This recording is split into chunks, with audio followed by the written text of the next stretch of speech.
उत्तर प्रदेश के प्रयागराज में महाकुंभ 2025 का शुभारंभ हो चुका है, जो एक भव्य और पवित्र आयोजन है। धार्मिक मान्यताओं के अनुसार कुंभ मेले में स्नान करने से व्यक्ति के पाप नष्ट हो जाते हैं और उसे मोक्ष की प्राप्ति होती है।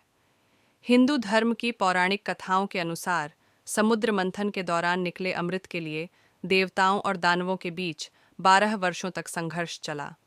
इस दौरान अमृत के कलश से कुछ बूंदें 4 स्थानों पर गिरीं: प्रयागराज, हरिद्वार, उज्जैन और नासिक।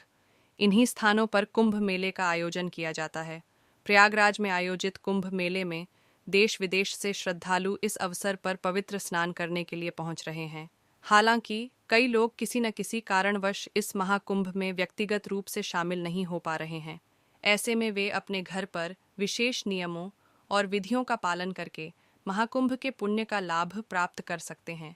आइए ऐसे में जानते हैं कि घर पर रहते हुए महाकुंभ के शाही स्नान का पुण्य कैसे प्राप्त किया जा सकता है।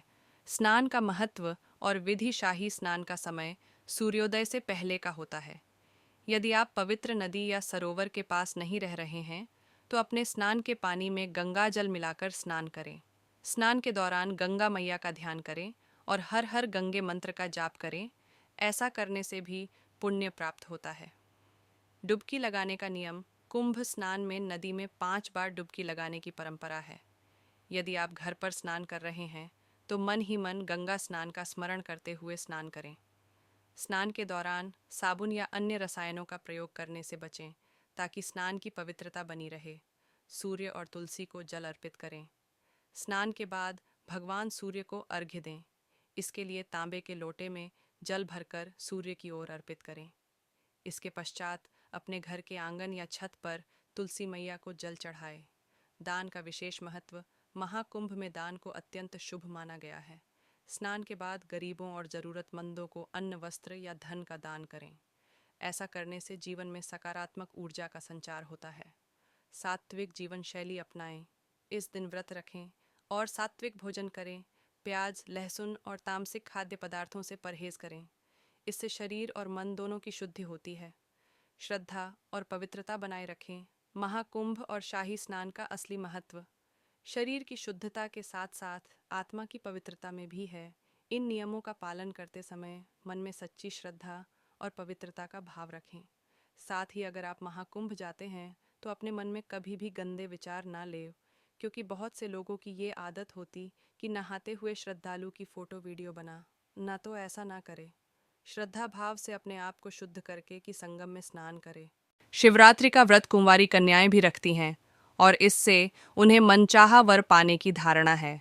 आइए जानते हैं कि मासिक शिवरात्रि पर कुंवारी कन्याओं के पूजा और व्रत की क्या विधि है। सनातन धर्म में मासिक शिवरात्रि का काफ़ी महत्व होता है। महीने में कृष्ण पक्ष की चतुर्दशी को मासिक शिवरात्रि मनाई जाती है। इस दिन भगवान शिव अपने भक्तों को विशेष आशीर्वाद और फल देते हैं।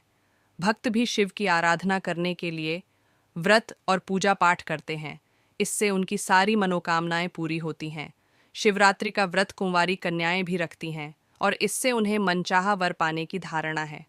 आइए जानते हैं कि मासिक शिवरात्रि पर कुंवारी कन्याओं के पूजा और व्रत की क्या विधि है। इस दिन मनाई जाएगी मासिक शिवरात्रि। हिंदू पंचांग की माने तो इस महीने की 27 तारीख को मासिक शिवरात्रि मनाई जाएगी। यह 27 जनवरी की रात को 8:34 से शुरू होगी और 28 जनवरी शाम 7:35 पर ख़त्म होगी। ऐसे में आपको बिल्कुल भी कंफ्यूज होने की ज़रूरत नहीं है, क्योंकि मासिक शिवरात्रि 27 जनवरी को मनाई जाएगी और इसी दिन व्रत भी रखा जाएगा। रात में जागकर करनी चाहिए। भगवान शिव की पूजा बता दें कि इस दिन कुंवारी कन्याएं भी व्रत रख सकती हैं। इस दिन व्रत करने से मनचाही इच्छा की पूर्ति भी होती है। इस दिन महिलाएं और पुरुष दोनों ही उपवास कर सकते हैं और भगवान शिव की पूजा कर सकते हैं। ऐसी मान्यता है कि मासिक शिवरात्रि के दिन भगवान शिव की रात को जाग कर पूजा करनी चाहिए। इसे मनचाहा फल मिलता है। ये है व्रत की विधि। इस दिन कुंवारी कन्याओं को सूर्योदय से पहले उठकर स्नान कर लेना चाहिए, फिर अपने व्रत की विधि पूरी करनी चाहिए। नहाने के बाद सबसे पहले शिव मंदिर जाकर महादेव और उनके पूरे परिवार की पूजा करनी चाहिए। उसके लिए घी, शहद, दही, बेलपत्र आदि से भगवान शंकर का रुद्राभिषेक करना चाहिए। अन्न नहीं करना चाहिए। ग्रहण कुंवारी कन्याओं को शिवलिंग पर धूप, दीपक, फल और फूल से पूजा करनी चाहिए। इसके बाद उन्हें शिव चालीसा, शिव स्तुति और शिव श्लोक आदि का पाठ कर लेना चाहिए। याद रहे कि इस दिन आपको अन्न ग्रहण नहीं करना चाहिए, बल्कि शाम के समय फलाहार करना चाहिए। और साथ ही आपको ध्यान रखना है कि व्रत में अपने आप को शुद्ध रखें और किसी भी प्रकार के गंदे विचार अपने मन में न लाएं। और अगर आप शांति से और शुद्ध मन से व्रत करते हैं तो आपकी सभी मनोकामना पूर्ण होती है और आपकी शादी भी जल्दी ही हो जाएगी। तो आपको ध्यान रखना है कि मन शुद्ध होना चाहिए और व्रत अच्छे से पूर्ण करना है। यह दुनिया का सबसे बड़ा सार्वजनिक समागम और आस्था का सामूहिक आयोजन है। इस समागम में मुख्य रूप से तपस्वी संत, साधु साध्वियाँ, कल्पवासी और सभी क्षेत्रों के तीर्थयात्री शामिल होते हैं। 30 से 45 दिन तक चलने वाला महाकुंभ हिंदुओं के लिए काफ़ी मायने रखता है।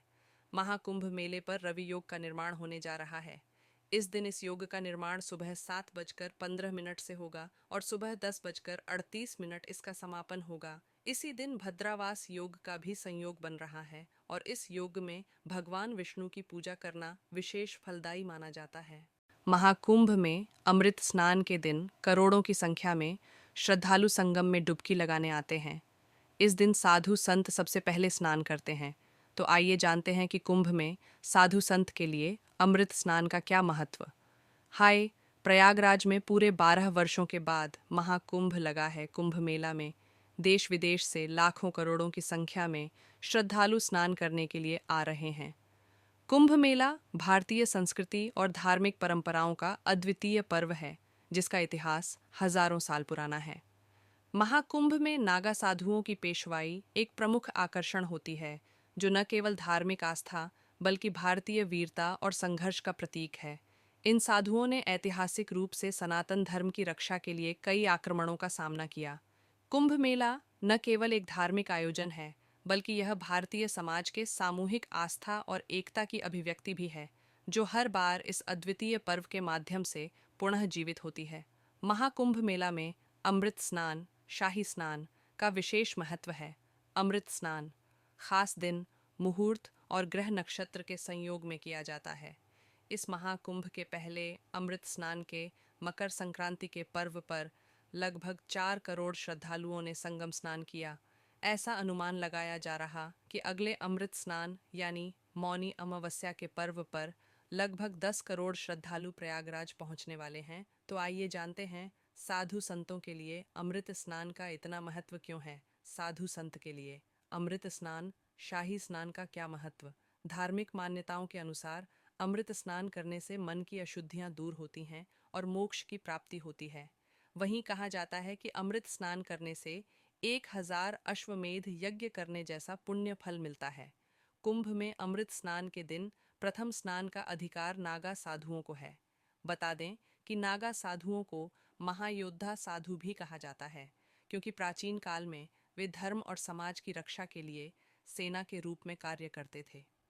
अमृत स्नान के दिन नागा साधु और अन्य विभिन्न अखाधों के साधु संत अपने शिष्यों के साथ भव्य जुलूस निकालते हुए संगम में गंगा स्नान करने जाते हैं। अमृत स्नान कुंभ मेले का मुख्य आकर्षण है, जिसके लिए विशेष प्रबंध किए जाते हैं। महाकुंभ 2025 में अमृत स्नान का तिथियां: महाकुंभ का पहला अमृत स्नान 14 जनवरी 2025 को मकर संक्रांति के दिन संपन्न हो चुका है। अब दूसरा अमृत स्नान मौनी अमावस्या के दिन किया जाएगा। मौनी अमावस्या 29 जनवरी को है